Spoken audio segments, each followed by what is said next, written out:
Episode 4 of The Last of Us wasn't super action-packed, but it definitely developed Joel and Ellie's relationship a lot. This episode alone, we see Joel's viewpoint on life. Dream, him, fireflies, all of them. Delusional. If you don't think there's hope for the world, why bother going on? You haven't seen the world, so you don't know. Ellie saving Joel. Get back behind the wall. No, I'm sorry, please. And even them sharing a laugh together. Light on the reading, but it has some interesting pictures. Let's not forget, How do you even walk around with that thing? Please. I want to see what all the fuss is about. Why are all these pages stuck together? I'm just fucking with you. Let me know in the comment section how y'all feel about this episode. Make sure to hit that thumbs up button if you like the video. And of course, hit that sub button and turn on all notifications so you never miss an essay. Let's get into it. We start off the episode with Ellie pointing a gun at the mirror. She got this gun from Bill and Frank's house from last episode. I forgot to put it in my last video, but yeah, she did take it without Joel knowing and put it in their backpack. After a while, Ellie stops playing with the gun and joins Joel back outside. They stopped at the gas station to siphon some gas. Joel tells Ellie to not wander, and because of this, she brings out a book of puns and starts reading it. It doesn't matter how much you push the envelope. It'll still be stationary. Volume 2. Look, you get it? 2? Like T-O-O? I stayed up all night, wondering where the sun went, and then it dawned on me. Can't escape Will Livingston. He'll be back. Nothing like a nice, wholesome moment to be ruined by some violence later on. They go on and start driving. After a while, it starts getting dark and they park. They end up camping down in the middle of the woods and start having conversations together. Ellie wants to start a fire, but Joel says no. Joel says it's because he doesn't want any humans to see them down there, while Ellie thinks it's because of zombies. I think it's very interesting that Ellie immediately thinks of the infected as a threat and not the humans. She hasn't really experienced anyone trying to kill her yet. So it makes more sense on why she sees the infected more of a threat than actual humans, while Joel on the other hand has experienced a lot of humans trying to kill him. And of course, like she said, the pun book always makes a return. Can I ask you a serious question? Yeah, Why did the Scarecrow get an award? because he was outstanding in his field. You dick! Did you read this?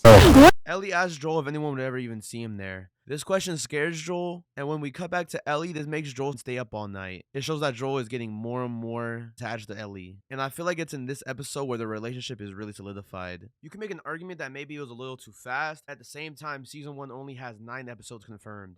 Anyways, once they wake up, they start heading out. Joel starts giving some insight on why Tommy is even in Wyoming in the first place. He says he considers Tommy a joiner. A joiner to him is someone that just wants to be the hero at the end of the day. Being in the army did not satisfy that hero dream for him. And because of that, when the outbreak started, Tommy wanted to join the Fireflies immediately. After the events of the first episode, Joel and Tommy went out to Boston.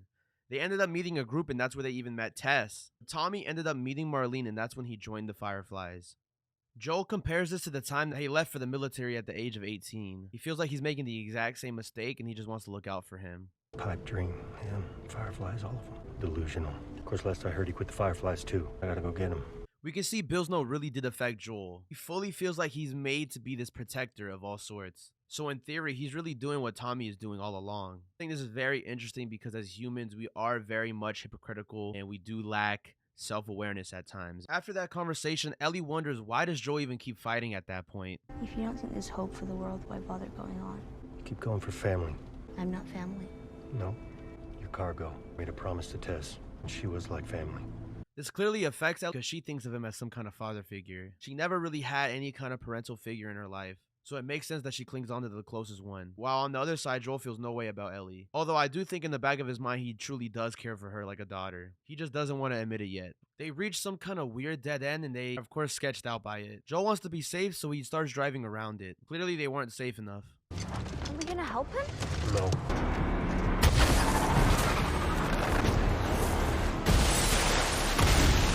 They end up getting ambushed and crash. Joel makes Ellie hide while he fends them off. He's able to kill basically all of them except for one that catches him from behind. Ellie ends up being forced to shoot the guy. She didn't kill him, but after she shot him, Joel told her to go behind the wall while Joel finishes the job. You can even hear the guy screaming for his mom right before he's about to be killed.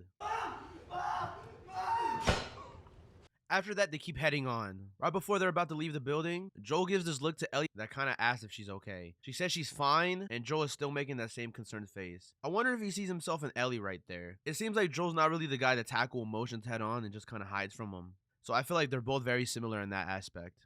They find a way out and they're able to sneak into another building. In the background, we can hear that they found the bodies that they left behind. After they enter the building, the scene transitions. We see a man getting interrogated by a lady inside a Fedra cargo container. I was alone. I Carrie Schreiber. Haven't seen them. Henry Burrell. You know where Henry is. This woman is Kathleen. She was actually never in the game at all. It seems like Henry was an informant and somehow got her brother killed. She wants to kill him and everyone in his group.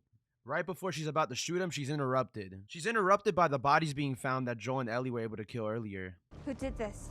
We think it was outsiders. Will he live? There's no chance. Open it. When she finds out that the doctor can't save him, she ends up just killing him. I'm really glad that they teased Henry here, especially for all the people that played the game. We were all excited waiting to see him at the end of the episode. We then transition over back to Joel and Ellie. They're inside this building waiting for the trucks to stop moving so they can keep moving forward. While they're here, they start having genuine conversations together. Now, I think this is the exact point where Joel really starts liking Ellie. I know what it's like. First time that you hurt someone like that. You shouldn't have had to, and I'm sorry. It wasn't my first time. After Ellie reveals that she's killed someone before, Joel starts teaching her how to properly grip a gun. Joel, once again, like in the first episode, reassures Ellie that it's all gonna be alright and that they're gonna make it through this. Once again, showing that Bill's letter does matter a lot to him. We then transition back to Kathleen. She's with a guard and she's exploring what seems like Henry's base. She goes up into the attic and sees Sam's drawings. Sam is actually Henry's little brother. She ends up finding out that all of their food is gone, which means they're probably out looking for food. She tells the troops to start looking around the area, and while she's talking to the guard, he has this kind of concerned look over his face. She asked him what's wrong and he showed her this. Fuck! We can deal with this after. Kathleen. After. Seal off the building for now. If I had to guess what this is, I would assume it's the bloater coming out. I only really assume this because they've been teasing episode 5 to have the bloater featured in it, so I assume this is where it's going to be resolved. We then cut back to Joel and Ellie. We're basically at the end of the episode. All they really do is break into this building so they can go to bed. But something I did find really interesting is Joel said that he is 56, the same age that Joel is in The Last of Us 2. So I wonder if they're not even going to have a time skip for season 2. It would make more sense because they wouldn't have to recast Bella.